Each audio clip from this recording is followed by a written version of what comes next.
Hello everyone, Simon Jacobson here, and we will be speaking about how not to be a coward. This program is dedicated by a good friend of ours in my honor, in honor of Rabbi Jacobson, a leader, a mentor, and a friend. Thank you very much, and this is a good opportunity to suggest and welcome your dedications, which allow our organization to continue producing quality materials like this class. So go to meaningfullife.com, where you have an array of many materials, as well as the opportunity, meaningfullife.com/sponsorship, to sponsor a program in memory or honor of a loved one. How not to be a coward. The topic of cowardice is not an easy one to discuss, because most cowards will never acknowledge that they're a coward. As part of being a coward, you're afraid of even acknowledging that. It's somewhat connected to the topic of fear. But as is often the case, we like to address topics that are not addressed by many, but in a way impacts our lives in very profound ways. The level of courage we have and its antithesis, cowardice, impacts literally every part of our lives. Our decisions, opportunities that come our way. So ask yourself this question. Have you ever behaved like a coward? Can you recall a situation where you had the opportunity to do something, but you chose to neglect or to ignore out of fear or cowardice? You may even regret it. And when you start thinking in those terms, it's not about dwelling on the past and focusing on how bad I am and how weak I am and so on, but it's really to have introspection, introspection, to be able to look at yourself in the face and say, where do I stand in this regard? The fact of us, many of us, in certain situations, have not necessarily shown heroism and bravery. Now, there's a classic work that we all read when we were in high school, The Red Badge of Courage, by Stephen Crane, about a young man who's enlisted in the Union Army, the Civil War, and as much as he fantasized about the romantics of it, when it comes to battle, he basically deserts his friends and his colleagues, and then has to deal with the shame. And he's searching for that red badge of courage to be wounded, so he can come back and say, I was wounded in battle. He ends up getting wounded by accident, but this is the story really about shame, about cowardice, about, as much as we fantasize about our ability to rise to the occasion, when push comes to shove, in this young man's case, he ends up retreating and running away. And perhaps the rest of his life he lives with that shame. So when we look at our own lives, how many of our opportunities, how many situations that came our way have we ignored or rejected, and even found good excuses to do so, but at the end of the day, it was an act of cowardice. And it's a very hard thing to acknowledge, because is anyone going to come up and say, I'm a coward? But you know what? It takes courage to say that, and when you have the courage to say that, it can help a person grow. So what we're going to do is analyze a bit what drives people. Why are some people more courageous than others? Are we wired that way? Is it something that we are? Is it inborn? Is it acquired? Is it something we learn from those around us? And of course, the objective here is to become more courageous people. People who dare to take a leap, who don't hesitate as much, and definitely do not retreat. So let's analyze this a bit. Is cowardice connected to fear? Fear of rejection, fear of failure, fear of taking on anything new. So that way you simply can stay away, you stay in your comfort zone, you don't push yourself too much, and you never have to deal with the situation of disappointment, of being laughed at, of not living up to someone's expectations. But what happens in return? What happens in return? You've never really actualized your potential because you're afraid to not succeed. We all have elements of that, especially if we were criticized in our youth, in our childhood, or laughed at. So then we don't want to be invalidated. We don't want to be demoralized again. So what happens is we take the choice, we choose the path of least resistance, which is the path of the coward. Now I know it's a harsh word and I don't like to really use it.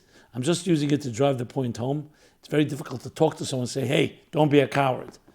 It's not conducive to a constructive conversation.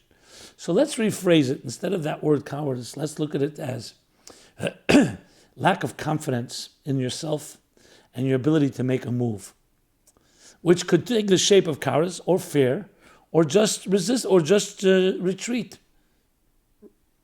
Basically, status quo. But what lies behind it all when we start dissecting its anatomy? Are there some people born actually more cowardly than others? Is it a genetic thing? So if you study families, you will see sometimes a certain strain, a certain consistent pattern among different family members. But that doesn't necessarily mean that it's genetic or hereditary. That could be because it's cultural. That's the environment, so people learn from each other. When you see those around you behave a certain way, you start acting that way as well. So it's not necessarily an inborn trait. One could even argue that every child is born with a level of certain healthy confidence, which allows the child to explore, to cry and ask for what it needs in its own way. If a child was natural coward, then why would it cry for milk or for food or when it's uncomfortable? So based on that, you could argue that cowardice is really a man-made element that humans project, and ultimately we learn from other people. So in other words, there's nothing inherent about it. And yet you do see that certain individuals, and it could very well be hereditary as well, do have an extra measure of courage. So not to suggest anyone's born a coward. Let's say it comes from nurture. It comes from things we acquire. But still, you could be born with an extra measure of confidence and strength. So there's a lot of complicated factors at work, and it's very difficult to really tell. Here's another one that we have to throw into the equation. Some people growing up with challenges, actually because of the challenges, either because of a loss, God forbid, or because they were deprived of something, or because they may have been bullied, actually rise to the occasion in defiance to demonstrate that they're more courageous than others. And they end up developing a certain bravery to compensate and overcome their being mocked or dismissed or other ways belittled. So it can go both ways. It could be that when we're beat up psychologically, emotionally, it causes us to be more cowardly, more fearful, more tentative, more hesitant. Or it could sometimes cause a situation where we actually rise to the occasion and build with greater strength. There are people who've gone through very difficult challenges and they want to prove themselves. So there again, what determines why if someone goes this direction or someone that direction. So it all goes back, and I mean, obviously there are more factors to address. Obviously, as I said before, if you grew up consistently being put down, and that became a pattern, obviously it's going to affect your self-confidence and your ability to make choices, and often remain very ambiguous, or maybe ambivalent is the right word in this case, and therefore have difficulty making decisions, or what people call commitment issues. Commitment issues because of fear, because not lack of certainty, lack of inner confidence of just following your gut or following something that makes sense to you. But you see from this how it impacts and can impact every aspect of our lives, especially the emotional areas, relationships. Who we'll have relationship with, who will we love, who will we be committed to. This is directly impacted by our level of courage, if you wish, and bravery in that sense. And when you have the situations like in the Red Badge of Courage, where simply out of the fear of a child, the fear of death, the fear of the unknown, where we tend to retreat, and we don't want anyone to necessarily know that we retreated, because that causes a lot of shame. So there you can attribute it also to a lack of experience. Lack of experience. When you don't have experience in doing something, it's always easier just not to get involved in the first place. As a writer, I can tell you, I remember the early years, how demoralizing it was and disconcerting when I would write one draft, another draft, and throw these, it was the time of the typewriter, and throw these balls of paper into the wastebasket because I didn't feel I got it. And at some point you feel you give up until you learn, as I was told by my father actually, says you keep doing it, it's always going to be difficult. And one day it'll still be difficult, but you'll know you can do it because you've done it. It's like trying to run a marathon. Go run a 21-mile marathon, a 10-mile marathon. You've never done it, it's extremely intimidating. But you condition yourself, you try, you start with a mile and 2 miles, and you can, people run. But you never know unless you try, unless you enter. So in so many ways, you can say this is connected to the rites of passage as we grow and we evolve from childhood to adulthood. If you're around people that have demonstrated bravery and valiance, gallantry, and other forms of nobility and majesty of the human spirit in things they've done, whether it was to protect others, whether it was to take risks, and so on, there's no question it's one of the most powerful factors. They tell the joke about this guy is interested in becoming a paratrooper. So what do? He enlists and goes up into the plane. So for the first month for him to learn the ropes, he helps out. He helps pack the others, he helps with the food, he helps preparations. Then after a month comes his turn, he gets online, and he's all excited. They put the parachute on his back, and he's about to jump. He looks down, oh, no. 30,000 feet up, he's not jumping so fast. So he retreats, goes into his corner. The sergeant there says, okay, we've seen that. Spend a little more time here, and hopefully you'll build the courage. Another month passes, and now it's his turn again. Gets online, ready, all excited. He's hyped up. No, I ain't jumping. So the sergeant says, look, this isn't made for everyone. Some people don't have the heart for this. I suggest you enlist in some other department of the military. This is not for you. And the guy says, no, I really want to be here. I love it here. I'll help pack others. Why can't I just do that? So he says, why? You're never going to jump. So why do you want to be here? He says, I may never jump, but I like to be around people who jump. So I may never have the courage, but I like to be around people who have courage. Yeah, it's very nice, and it's a good, it makes make you feel good, but courage means that you also learn from them. And you learn from example, and you build that courage. So in many ways, it is part of maturity. But some of us never have really grown up. Chronologically, we may be adults. But in this area, we may never have built that up. And there's no question a major factor is the confidence that you're given, instilled in you by parents and educators and friends and society. But above all those forces are really only validating and nurturing a pre-existing uniqueness that you have. So this brings me to a topic I've spoken about countless times. The unique you, your inner voice. Do you have confidence in yourself? Do you feel that you have something unique to bring to the table? That you can make a mark in this world that no one but you can make? If your answer is no to all the above, then clearly you're definitely not going to have an easy ride of building courage.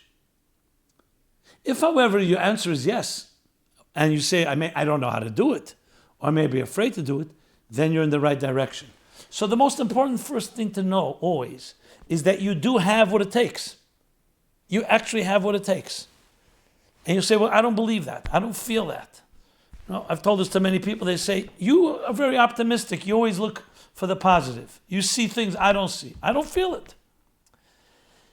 And of course, the response is, your feeling is part of the problem. Because you're letting your feeling control you and your attitude. Maybe you should just take a leap. Maybe you should just do it. Act on it, even if you don't feel it. But if I don't feel it, I can't bring myself to it. Well, there are times where we need to be pushed. And I don't mean push, God forbid, an assault on your psyche or pushed in a way that is hurtful or damaging. But pushed means pressured. Pressured. I have found in my own life, and I found in many people's life, you need pressure. All greatness comes through some form of pressure, through some form of resistance that you fight against. Because if not, you're not going to push it. How do you know how strong your arm is unless you have something on the other side resisting? Then you know the resistance. If you don't have that, you can just flail in the air and not have an ability, a knowledge, an awareness of your own power and strength. Resistance is very much connected to pressure because it causes a situation where you have to perform. So the first step in any type of building of courage, and of course eliminating cowardice, is to take small baby steps, but something you're not comfortable with doing. Start with something small. Push yourself beyond your regular comfort zone. It could be, for example, I always mention this, you go to a party, you go to an event, who do you gravitate to? Many people will gravitate to people they know. It's safer, it's more comfortable. Why don't you try meet a stranger? Say hello to a stranger. Initially, it may be terrifying. You don't know who that person is, how they're going to look at you. But what's the worst scenario? Worst scenario is you don't make a great impression. So do things, it's just a suggestion. Start small steps of things that pressure you to go beyond your norm. Even if you do it on an action, behavioral basis, what you're doing is building the strength and the fortitude to be more courageous. And what you're doing also is eliminating the timidity, the timidness, and the cowardice that's associated often with new things. You'll see little shy children, for example, as much as they explore, they suddenly among strangers, many children will just pull back. It's not because there's anything wrong with them. There are some children that just are gung-ho and they just take out anything. But any normal, healthy child, even the ones that are that way, will have times where they are tentative to find out their surroundings. There's nothing wrong with that. That is part of the healthy process of also protecting yourself. You don't want to be hurt. So you go with a certain tentativeness, certain hesitation, due diligence, slowly. But you don't want to get stuck in that slow. You don't want the rest of your life be spending in that tentative due diligence state and say, I'm still doing my due diligence. I'm still looking into it. That's why you have to pace it. Fine, check into something, then allow yourself to engage. It's always going to be an element of discomfort because you're going out of your comfort zone. The comfort zone by definition means comfortable. So as soon as you go and push yourself outside of your comfort zone, it means a little uncomfortable. And that's where you begin building that type of courage. Now, of course, the objective here is not just to do things that pressure you, but the objective is to really discover yourself. And you can only do that when you allow yourself to free yourself from the forces that have shaped you. As I mentioned very often, the three subjective forces: your own self-interest, parental influences, and social pressure, peer pressure. These are three factors that can serve as a benefit to you, but they can also hamper you and basically clip your wings. Because if you're constantly answering based on your own self-interest and subjectivity, you'll be blinded. You'll do things that are good for you, but not necessarily good. I should correct that. Good for instant gratification, but not good for you in the long term. Parental influences. Even if they're good, there comes a point where you need to make a choice. You need to own your choices. And finally, social pressure. Social pressure is a force that is very hard to contend with. You want to be accepted. You want to fit in. You don't want to just look like be a pariah. So all these forces are constantly at work trying to get you to conform. And conformity is the ultimate act of cowardice because it means you're just fitting in. And again, I don't mean conformity in the good sense where you're marching in line and you're cooperating with others. I mean to the point where you are not accessing your voice. You're just following the lead. You're a follower. And that ultimately builds a type of almost fear of anything where I'm not following someone else. On the other hand, when you come to build confidence and discover your unique voice, your unique contribution, and you have people that come to you for advice, for counsel, for your opinion because of your uniqueness, then what you're doing is building that self-confidence that lies at the heart of courage and defeats cowardice. People who really you see, whether it's in the battlefield, literal battlefield, or the battlefield of life, that have risen to the occasion, that have stood out in their particular heroism or acts of heroism, you'll see have that element in them. It could be an inherent goodness. If they see an injustice, they will not be silent. Many people may be silent. Or it could be the fact that they have an environment where they grew up where you push yourself and you go beyond your comfort. Above all, it's recognizing it's not all about you. Fear, cowardice, and all the other forces that are debilitating and paralyzing is ultimately self-absorption. You're so absorbed with yourself and your feelings about something, that controls everything. I don't feel good about it. I don't feel I want to do it. I'm afraid to do it.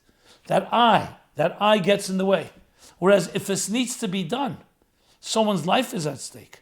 There's a higher cause to serve. You know what's doing? You know what you're doing? You're getting the I is being moved aside for something more important than the I. And what happens is the I is the root of all cowardice and fear. The id, the ego. Because this ego is a very fragile place, is a very fragile entity, and it does not have that inner fundamental confidence. It builds its strength on either taking away something else someone else has, either undermining others, which is the reason that so many people hurt other people, because they feel if I can put that person down, I become bigger. Whereas the voice of the soul, as opposed to the ego, is the opposite. That person doesn't have to be wrong for me to be right. I don't have to make them smaller, I can make myself bigger. Lift yourself up instead of pushing down the other. That comes from the confidence of the soul that each of us has as our birthright. That you are born with a unique soul, a divine soul, that has inherent majesty and has inherent uniqueness. And if you know that and you feel it, what do you think the result of that will be? Nothing can stop you then, because there's no person and no event that can in any way impede your ability to become who you are. If you indeed know it and are confident in it. If, however, you're lacking that confidence, or you're under the influence of others who are undermining you, obviously that voice remains buried, remains undercover, and as desperate as that voice is to express itself, the rest of your life has been shaped in a way that you are actually suppressing your own self from becoming who you can really be. Imagine how insane that is. So again, the way to build courage is small steps of doing things beyond your regular comfort zone. The next part of that is not just doing things that help others. Volunteering, charity, a kind act, a nice word, beautiful email, heartwarming interactions, anything you initiate, but you have to initiate. That initiation is pushing, and I would say even releasing, the energy called courage within your soul. When you don't, what happens is that energy remains undercover, remains quiet, and does not believe in itself because it's not been fed. It's like someone who goes into atrophy because for years hasn't used a certain muscle. So how do you develop courage? By exercising the muscle called courage, which means committing to something that goes beyond your own comfort. And then you look back and you say, wow, I did that. I could do that. I can do something that goes against the grain of my own inclination. That is the ultimate courage and strength. In the words of the Mishnah in Pirkei Avot, the ethics of the fathers that we read and study these weeks, between Passover and Shavuot, Ezu Gibar, the Mishnah asks, who is the powerful one? So most people say powerful is muscles, people who can lift great weights, people who are powerful in influence. So he says the one who conquers his inclination. Hakevish es Yitzrei. Now Yitzrei literally means, Yitzrei means an inclination. It could even mean a side, a part of you. We know it's referring to the evil inclination, the inclination that's selfish, but it's your inclination. Whatever the inclination is, overpowering that inclination, that's the powerful person. A person who does not go by what he's inclined to do, or she's inclined to do. Does not go with the easy, with the road most traveled on. Does not go with the road of conformity and following others. The one that conquers, that inclination of just following the lead is the one that is the most powerful one. Because that power, that's what creates power. That creates confidence. So think of it this way. Let's say you were part of a group, part of a family, part of a unit, a community, and people are doing great things. And you joined the group, and you're also doing great things with them. They help other people, they build, they're ambitious, they're kind, compassionate, and so on. Let's say you're part of that. That's beautiful. But it's still, you have not taken initiative. You're riding on their coattails, which is a good beginning. That's how we incubate ourselves, where we learn from others that are better, like the paratrooper. But then comes the day where you have to rise to the occasion and initiate. And you'll find, I'd rather just go with a group. No, today, go find yourself a special volunteer project that no one else is doing, only you're doing. And initially you'll say, what's wrong? I want to be with that group. They're doing it. It's a beautiful thing they're doing. It's better than being with a group that does other things that are either a waste of time or actually destructive. But you want you to bring yourself in there. So that's why you need to initiate. You come up with an idea. You say, everyone's doing that. I'm going to do something extra. I'm going to do something a little different. Be creative. You know what happens when you do that? You are exercising the courageous part of your spirit that is completely confident in its own abilities. But it needs to be acted upon. Just like with exercise. You can know that you have muscles. You can know you have a lot of muscle. You may know the potential you have. But when you exercise, you actualize that potential. It's not just, oh, I'm doing it, and I just go along for the ride. It's pushing yourself. Back to the pressure. Back to the resistance. Push yourself. And on an ongoing basis, you have to continue doing so, not just once, but continuously. So if someone comes to me and says, I have no courage, I'm a coward, I'm afraid to make a decision, I'm afraid to make a commitment, my response would always be, you know what, let's stay away now from the big decision. Let's find something small. Can you wake up tomorrow a half hour earlier than you usually do and go visit some special children? No, you know what, I have my schedule, I don't want to be tired. No, let's start with that. You say, what does that have to do with my making a bigger commitment? Commitment breeds commitment. Courage breeds courage. Cowardice breeds cowardice. Because every time you resist, you become stronger and more entrenched in that attitude. The attitude of a go-getter is not necessarily solving all the problems and conquering all the horizons initially. Take one small horizon. Let's make one small goal. You walk 10 minutes, walk 15 minutes. You've done something, do it a little more, do it a little earlier, do it a little for a longer period of time.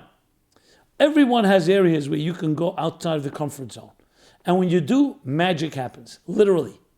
What happens is the muscle gets exercised. And then you develop an appetite. And as I said, it breeds more. Courage breeds more courage. And then you want to take on another challenge. That's the nature of the human being. But you could easily fall into the trap of inertia. Just doing what you've always been doing or doing what others are doing. So this force of courage and heroism and bravery, this ability is within the reach of each one of us. It is helpful to be around others and incubate around people who have that courage, but also to initiate something. You will be amazed at what kind of results come from initiating. It generates energy. Whenever you initiate, it's a ripple effect. It has a type of domino effect that begins to open up you, others, and on an ongoing basis, on a perpetual basis. Initiating. Cowardice is essentially the element of inertia, as I just said, paralysis, where you just avoid situations and you just take that the easy way out. I can't do it, I don't want to do it, and so on. So, my friends, there are many, many ways to build up this courage. Let's take this a little further. When you look in history, especially in the biblical characters, there's something that stands out when you talk about Abraham, Moses, and basically almost virtually every leader. They were all courageous. What that means is they were pioneers. They took a leap. They took a step that no one else was ready to take. And that in turn made them leaders. So one can argue, that's for people like that. I'm not a born leader. Every one of us has a Moses within us. Every one of us has an Abraham within us, has a Sarah within us. We all have an element of leadership within us. Not all of us will be full-blown leaders of a community, of a company, of a congregation. But in our own little right, we are leaders. It could be in our homes.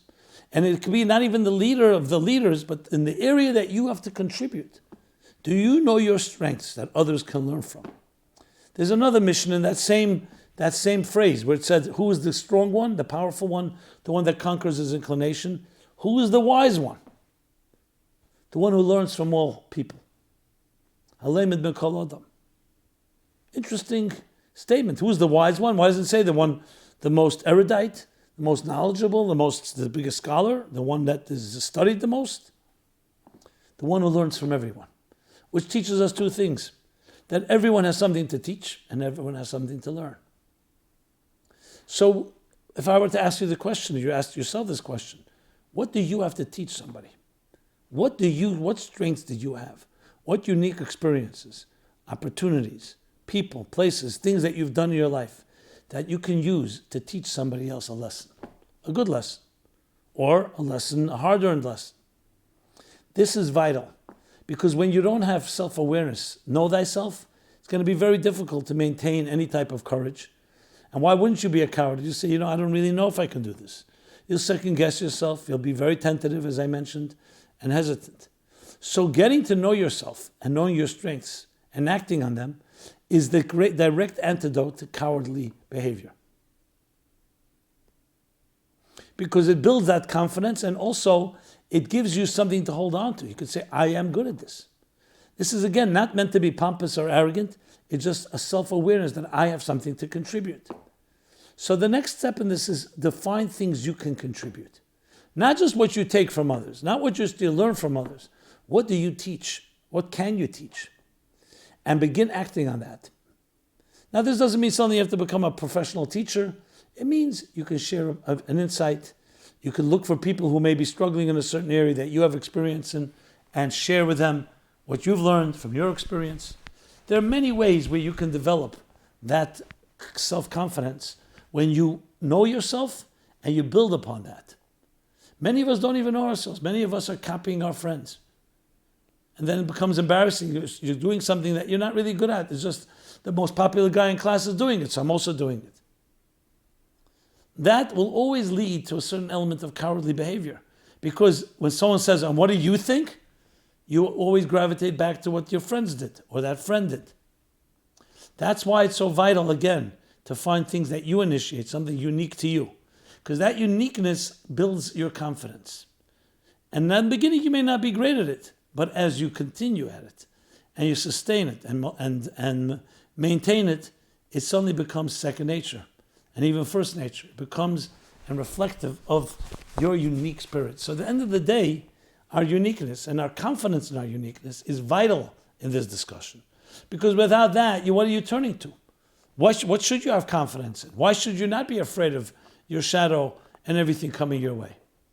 So it's about finding yourself, embracing it, learning more about it, having a good mentor that will help you look at yourself in a fresh way and emphasize and underscore your strengths and minimize your weaknesses. These are the tools necessary to be able to truly start building and becoming a courageous human being. And I go back to what I said earlier. Oliver Wendell Holmes, the Supreme Court Justice, wrote that classic poem, sad poem, tragic poem, The Voiceless. Alas to those that die with their song still inside them. We all have a song inside of us, more than one song, and it's waiting to be released. It's waiting to be sung. But besides having the song, you have to have the courage to sing it. You have to be able to say, I believe in myself. I'm ready to sing my song. I don't care what others think. And even if someone says, who are you to sing? You did nothing with your life. You're worthless. You still have that inner confidence. And you have people around you that support you, that give you that vote of confidence. That's how we build courage. By behaving in ways that live up to who we truly are. And that's not so difficult to find out, especially if you have a mentor, especially if you can speak to someone openly and discuss with them all your challenges. How many things are you resisting to do right now? How many things that would lead you to greatness? But some procrastinating voice keeps you at bay, does not let you push forward, and so on. God knows I'm guilty of this as well as anybody out there. But the first step is always awareness of the problem. Awareness. And we're all going to have moments of where we need to lay low, moments of respite, and not so driven. But see those moments of respite as a springboard, that when we embrace a challenge, we go into it. It's exhilarating. As much as it's something we don't want, it's the thing that gives us the best, the greatest of life. Especially when you have a partner to do it with. You have someone else in your life committed together. That changes so much because two people have a synergy, each one empowering the other, each one challenging the other. There's a certain power to that. That's why you have in the Talmud that the studies was a chavrusa. Chavrusa meant one-on-one, sparring partners who build each other's strength because they challenge each other. All in love and all with kindness, but sometimes it can get heated. Sometimes it can get even loud. Sometimes it gets very passionate because you really believe it, but you always remember that the end of the goal is peace, not battle. But the battle is part of clarifying an idea. You take an idea, you want to crystallize it. To crystallize, you need to really bleach it. You really need to wring it and squeeze it out for everything it's worth. And then it comes out a more crystal clear, a more crystallized result. This is all part of the process of life. Having a friend, having a mentor, having someone that challenges you. Embrace that. Don't be afraid of it. Some people say, I don't want to have someone challenging me. Or as some accountants say, they pay me top dollar not to listen to me. It makes them feel good that they have an accountant, they have a therapist, they have a lawyer. The key thing is also to learn from that. As I said, to learn from everyone and grow and not see yourself as self-contained and it's all about you. So ironically, ego, self-worship and ego, which would seem to imply, wow, so much self-confidence, so much courage. Actually, no. Because the ego knows that it's short-lived, that its high is a sugar-coated high.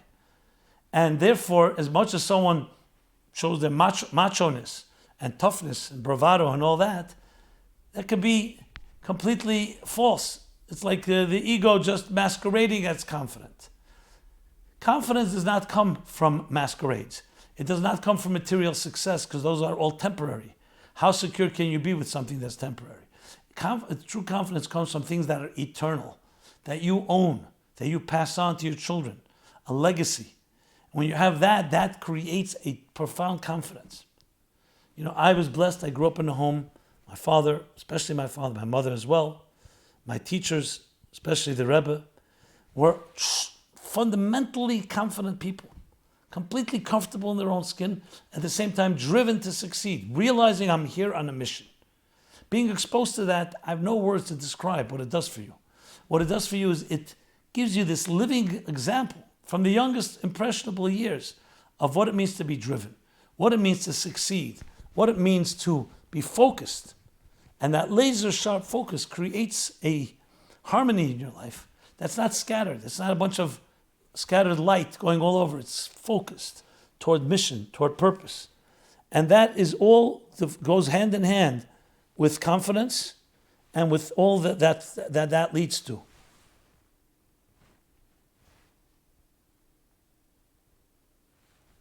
Right.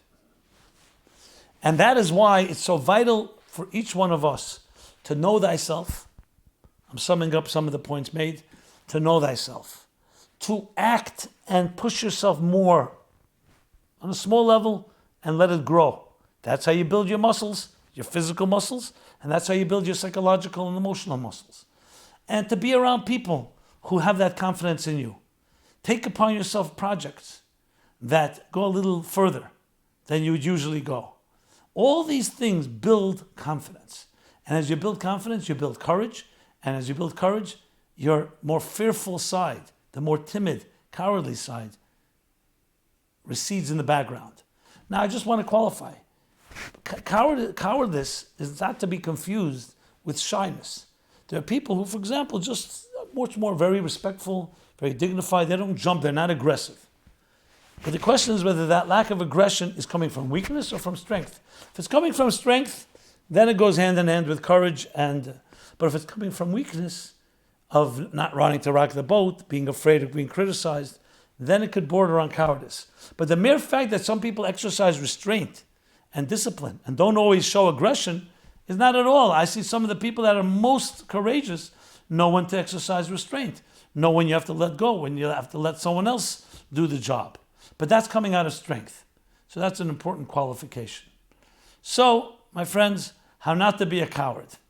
Not to be a coward is believing in yourself, believing that God put you here with a unique mission. Discover some strength that you have and act on it. Act on it. Push yourself further than regular. Be around people that have courage. And above all, remember that you're here not to serve yourself. You're here to serve a greater and higher calling, a transcendent element to life. Because the more we're obsessed with ourselves, the more we're self-consumed, the more self-conscious we are, the more fearful we'll become. Because it's, you start saying, how will I be perceived? How will others see it? How will I be looked at? Will they judge me? Will they laugh at me? And so on. When you start focusing so much on yourself, but the cause that you're serving, everything changes. What changes is ultimately that you become someone greater than yourself. So ironically, the greatest way to build self-confidence is not by being so self-conscious about me, and how I'm seen. By doing the right thing. By committing to good things. And that builds. And then suddenly you realize, hey, I'm good at this. I'm capable. I'm able to help. I'm able to give. And in general, giving builds confidence. Taking undermines confidence. You'd say, 1 second, taking, you acquire so much. But taking creates a mentality of a taker. Meaning, I'm not as complete if I don't have it.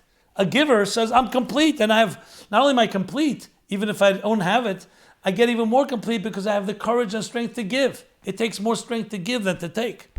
Take is easy to do. To give means you have to give of yourself, give of your time, of your money, of your energy. And that giving gives you more back, gives you back more confidence than taking. So you could hoard and hold on to millions and millions of dollars and be completely a coward. And someone else has the power to conquer their inclination. And they give beyond their comfort zone. And those are the people that have the true confidence. That's yet another twist, ironic twist in this counterintuitive approach. So, my friends, I look at you and look at every person as a potential hero. You have all that it takes to be courageous, to be brave, to dare, to make a move, to dare to pioneer and initiate and take life to another plane that no one has ever taken it to. Each in our own way. This is not necessarily dramatic with fireworks. Each in our way to push it a little more. And that pushing creates a tremendous energy. In Tanya, the book of Tanya, chapter 15, he talks about it. How when you do something by routine, even if it's a great thing, even if you're doing it 100 times, as was in the times of the Talmud, to study something 100 times, it's still routine. It doesn't have that burst of energy that catapults you, that catalyst. But if you do it 101 times, that one over 100, it's only one, that's 100.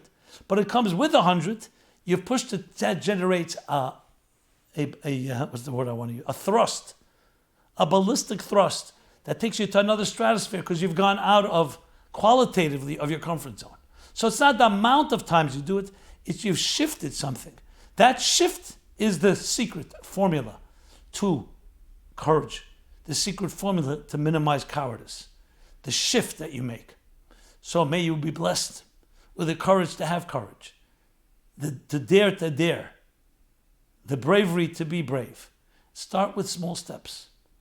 Be around people that are push themselves and others to excel. Help us, partner with us. Meaningful Life Center, read our articles, share them, initiate, and you'll see how it all helps feed the soul. And as we feed our soul, just like the body needs oxygen, food and drink, sleep, the soul needs also to be fed. Feeding the soul ultimately feeds it with confidence, with security, with self-esteem, with confidence and courage that I can achieve whatever I set my mind to, that you can even achieve the impossible. May you be blessed. We're here every Wednesday. This is a live program that begins at 8:30 Wednesdays, Eastern Standard Time, but it's archived and you can listen to it at any time. Download it, MP3, podcast, the works. Please share this. Communicate with us. Questions, comments, feedback. We are here as one large family, an organism. We all need each other. We need you, you need us. But not in a needy way, in a strong way. Like different musicians in a large ensemble, a large symphony. And the song can only be sung. The musical composition can only be done when each of us contributes our unique self with our courage, and then we complement everyone else, and everyone else complements us. Everyone be well. It's been Simon Jacobson. MeaningfulLife.com is our website. Enjoy, partake in this spiritual journey at our spiritual health center. And may we all be blessed with all the courage to be able to achieve, reach the sky and beyond.